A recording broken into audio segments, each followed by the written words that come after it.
In the spring of 1970, somewhere in the rural wilderness of Pennsylvania, 3 children walked out of the woods. No one knows exactly where they came from. No one knows how long they had been gone. What we know is this: they appeared at a farmhouse in the late afternoon, covered in dirt, their clothes torn and weathered like they had been living in the soil itself. Their eyes were different. Not the eyes of children who had been playing outside. These were eyes that had seen something. The farmer who found them didn't call the police immediately. He stood there, watching them stand in his yard, silent and motionless. He said later that it felt like looking at something that shouldn't exist. Something that had been buried and had somehow clawed its way back to the surface. The children didn't cry. They didn't run. They simply stood there, as if waiting to be told what to do next, as if they didn't quite remember how to be human anymore. When authorities arrived hours later, the first question was simple: where have you been? But the answer they received would unravel a mystery that, 50 years later, still hasn't been fully explained. A mystery that revealed something darker than anyone could have imagined. A silence so profound that an entire century of family secrets came tumbling out all at once. This is what happened when the Hutchins children were found. The Hutchins family was not unusual by the standards of 1970 rural Pennsylvania. They were isolated. They were private. They lived on a sprawling property that backed into dense forest, the kind of land where neighbors were miles away and no one asked questions about what happened behind closed doors. The patriarch was a man named Thomas Hutchins. He was described by those who knew him as stern, controlling, and deeply religious in a way that made people uncomfortable. His wife, Margaret, was quieter, almost invisible. She had learned, over decades of marriage, that the safest place was in silence. They had 5 children. But only 3 of them would matter to this story. The Hutchins family had always been secretive. Children rarely went to school regularly. They were homeschooled, or so Thomas claimed. Neighbors occasionally saw them working in fields or in the yard, but they never spoke, never played with other children, never looked directly at anyone who passed by. There were whispers, of course. There are always whispers in small towns about families like this. Whispers about what happens when a man has total control over his children. Whispers about wives who stop speaking because they've learned that words only bring punishment. Whispers that no one had ever proven, that everyone had learned to ignore. By 1970, the Hutchins property had become almost mythical in the community. A place you didn't talk about. A place you didn't visit. A place where time seemed to move differently. No one could have anticipated that their carefully constructed isolation was about to collapse. On May 14, 1970, at approximately 4:47 in the afternoon, Thomas Hutchins' farm was reported to authorities. The report came from a neighboring farmer named David Chen, who had seen 3 young people stumbling through his property in a state he described as not quite human. When police arrived at the Hutchins home, they found something they hadn't expected.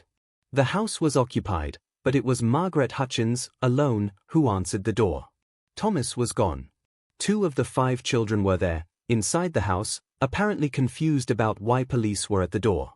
The 3 children who had been found were sitting in the back of the police car, still not speaking. When questioned, Margaret gave conflicting answers.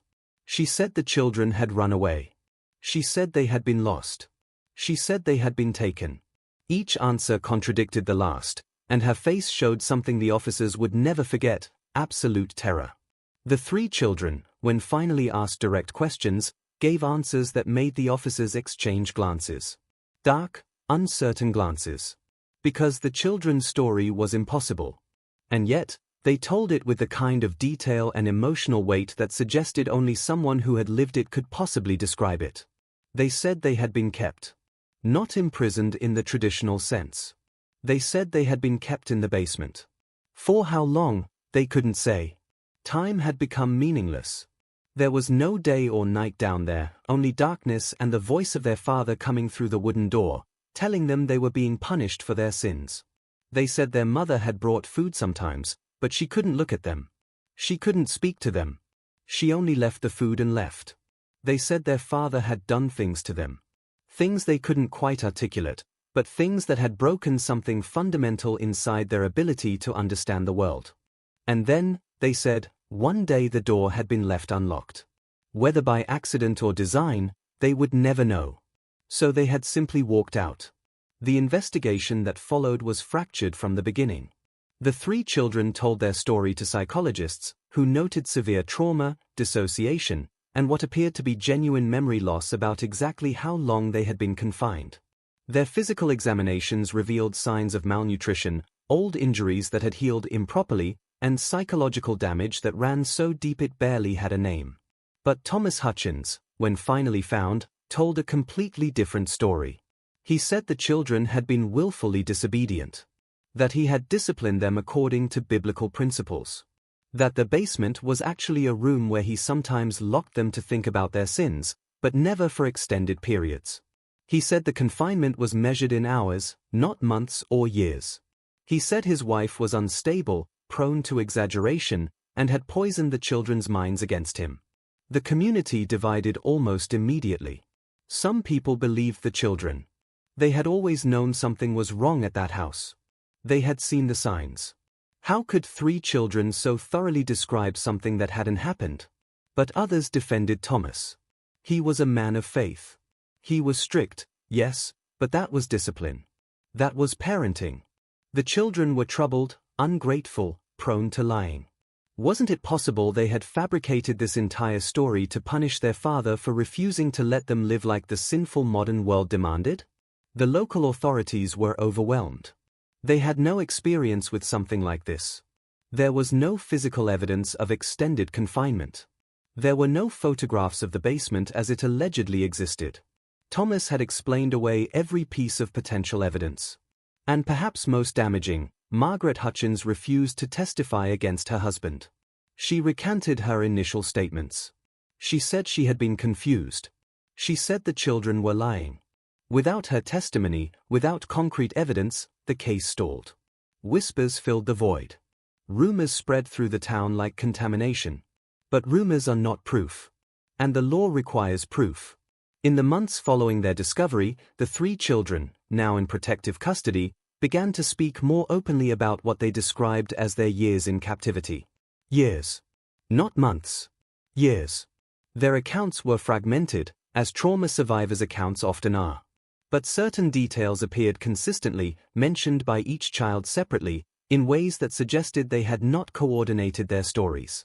They described a basement room where light entered only from a small window near the ceiling.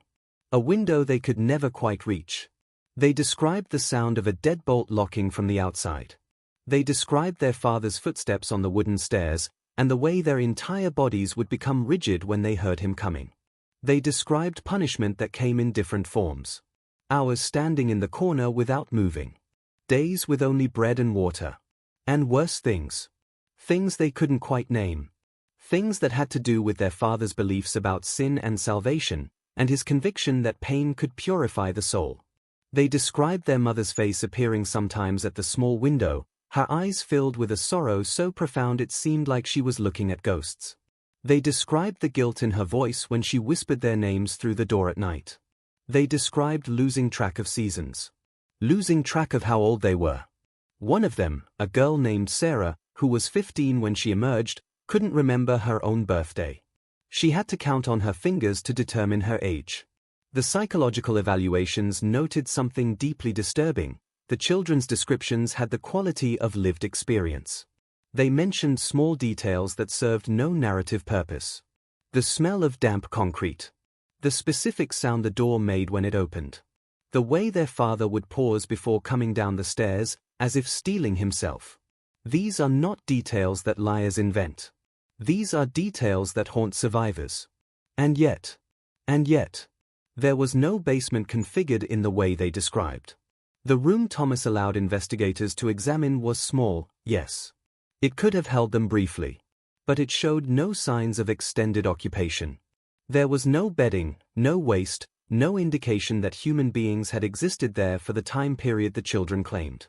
So how could their testimony be so visceral, so detailed, so psychologically consistent with genuine trauma? The answer would disturb everyone who eventually understood it. The clash that followed tore the community apart in ways that small towns never fully recover from. On one side were those who believed the children.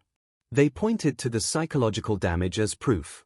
They pointed to the children's inability to function normally as evidence. They said that no children would construct such an elaborate, detailed, consistent lie about abuse. On the other side were those who defended Thomas. They questioned the children's reliability. They suggested that the children had been influenced by suggestive questioning from authorities. They proposed that the children had been emotionally manipulated by Margaret Hutchins, who clearly resented her husband. They questioned whether a man of such strong faith could possibly be capable of such evil. The children were, by most accounts, disturbed and unreliable narrators by conventional standards. They contradicted themselves on specific dates and timelines. They sometimes confused which events had happened to which sibling. Their memories of their father's actions were more emotional impression than factual documentation. An expert brought in by the defense suggested that the children had been unconsciously coached by leading questions. That their brains, desperate for a way to explain their psychological damage, had constructed a narrative that made sense of their trauma, even if that narrative wasn't literally true. The suggestion was this: perhaps the children had been abused, but in ways different than they described. Perhaps the confinement was real but brief. Perhaps the psychological damage came from emotional neglect rather than active torture. And perhaps, in trying to explain their own broken minds, they had inflated and transformed their experiences into something more dramatic. It was a theory that allowed people to believe something happened without believing that Thomas Hutchins was a monster. And in a community, people prefer theories that maintain their sense of safety and order. Margaret Hutchins' silence was interpreted differently by each side. Those who believed the children saw her silence as the result of psychological control. She was too afraid to speak against her husband. Those who doubted the children saw her silence as confirmation that she was using them to wage war against Thomas in a custody dispute. The truth was far more complicated. Margaret Hutchins was being both controlled and complicit, victim and participant. She had experienced decades of psychological domination. She had learned to survive by not seeing what was happening to her children. To name it would be to acknowledge her own failure as a mother. So she became a ghost in her own home, present but invisible, aware but denying. Without her testimony, the case fell apart. Thomas was never prosecuted. But he was never fully exonerated either. The children were eventually removed from the home. Thomas and Margaret's marriage dissolved. And the town was left with a wound that never quite closed, the wound of collective doubt, the scar of believing and not believing simultaneously. 30 years later, in 2000, a documentary filmmaker named Catherine Pierce decided to revisit the Hutchins case. By this time, Thomas Hutchins was dead. Margaret had remarried and lived quietly in upstate New York. The 3 children had become adults, scattered across the country, each carrying their trauma in different ways. Catherine interviewed all 3 of them, separately, years apart. And she discovered something that reframed the entire case. The children hadn't been lying. But they hadn't been conscious of the truth, either. What had happened, according to psychological analysis conducted for the documentary, was something more subtle and more devastating than straightforward imprisonment and torture. Thomas Hutchins had engaged in a form of psychological captivity so profound that the children's minds had created physical memories to contain it. He had told them, repeatedly and with absolute conviction, that they were evil. That their very existence was sinful. That the only way to save their souls was to keep them separated from the corrupting world outside. He had created an ideology in which their isolation was not punishment but salvation. He had locked doors sometimes, yes. But more importantly, he had locked their minds. He had made them believe that outside the house was danger, that other people would hurt them, that only within the confines of his control were they safe. The basement that they all remembered so vividly, the darkness, the dampness, the sounds, may have been partly real. But it had also been transformed by their traumatized minds into a symbol of something larger, their entire childhood, their entire existence within his control, their entire emotional confinement. Their brains, in their desperate need to make sense of psychological trauma, had rewritten their experience into a narrative that was emotionally true even if it wasn't literally factual. And this is where the real horror emerges. Because it means that Thomas Hutchins had done something even more subtle, more insidious, more unforgivable than simple imprisonment. He had tortured their minds so completely that their minds had to create false memories just to contain the pain. He had made them unreliable witnesses to their own trauma. And by doing so, he had ensured that he could never truly be held accountable. Sarah, the eldest of the three, became a therapist. She specialized in childhood trauma and religious abuse. When asked why, she said, "I needed to understand what happened to us. And I needed to help others who experienced something similar, so that maybe they wouldn't spend 30 years confused about what was real." She never married. She lived alone. Relationships, she explained, required a level of trust that had been damaged so deeply she couldn't quite rebuild it. Every person she met came with the potential for control, for manipulation, for lies wrapped in the language of love. The second child, Michael, attempted suicide twice. The first time at 19, shortly after leaving the house. The second time at 32, after his own child expressed a desire to visit their grandfather, a grandfather who had been rewritten by Michael's own traumatized memory into something impossible to explain to a child. He survived both attempts. He lives now in a quiet place, works a quiet job, and has learned to exist in the margins of a life he never fully inhabits. The third child, Rebecca, developed a severe anxiety disorder. She cannot tolerate closed doors. She sleeps with lights on. She has spent thousands of dollars on therapy trying to distinguish between what really happened and what her mind invented to survive. Margaret Hutchins died in 2004 without ever fully acknowledging what she had allowed to happen. In her final years, she had dementia. In her moments of clarity, she would speak about her children as if they were still small, still trapped, still needing her. The Hutchins house still stands. It has changed hands several times. People who have lived there report nothing unusual, which somehow makes it worse. Because the house itself is innocent. It was only a container. The evil was in the choices made inside it. The town where this happened has tried to move on. But everyone who was there remembers. Everyone who was there carries a scar, the scar of witnessing something impossible and being unable to stop it.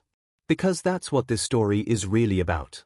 Not the question of what Thomas Hutchins did or didn't do, but the question of how we respond when we encounter something we don't want to believe. How we rationalize, how we deny, how we protect our sense of the world even when that protection requires us to sacrifice the vulnerable. The children emerged from the woods in 1970 carrying the truth of their trauma. But the world they emerged into wasn't ready to fully accept that truth. So it fractured the truth into pieces. And the children spent the rest of their lives trying to reassemble something that could never be made whole. Here is what we know for certain. 3 children were found in 1970 who showed clear signs of profound psychological trauma. Here is what we do not know: exactly what caused that trauma, or how long it lasted, or the precise nature of their confinement. Thomas Hutchins maintained his innocence until his death. Margaret Hutchins took her full story with her to the grave. The 3 children have spent their lives navigating the space between what they believe happened and what they can actually prove happened. And in that space, in that impossible, undefined space between truth and memory, between what happened and what we believe about what happened, something darker emerges. Because if the children's detailed, visceral memories of their suffering are not entirely accurate, it means that genuine trauma doesn't require a literal crime. It means that a person can destroy another person without ever laying a hand on them. It means that the most effective prisons are the ones built in the mind, where the prisoner becomes both jailer and inmate. It means that even now, 50 years later, we cannot fully answer the most basic question: what really happened inside the Hutchins house? And perhaps that's the point. Perhaps the real horror isn't what Thomas Hutchins did. Perhaps it's that we can never fully know. That truth itself becomes a form of captivity. That even survivors cannot trust their own minds to tell them what is real. The children walked out of the woods in 1970. But no one who knew them would say they ever truly left that darkness. Sometimes, at night, when the world is quiet, you might wonder, are there other children, right now, in houses just like the Hutchins house? Creating false memories to survive real psychological abuse? Screaming silently while the world passes by, unable to prove what they already know is true? And if so, if there are, how will we recognize them? How will we believe them? How will we save them from becoming ghosts before they even die? These are the questions that the Hutchins case left us with. These are the questions we still cannot answer.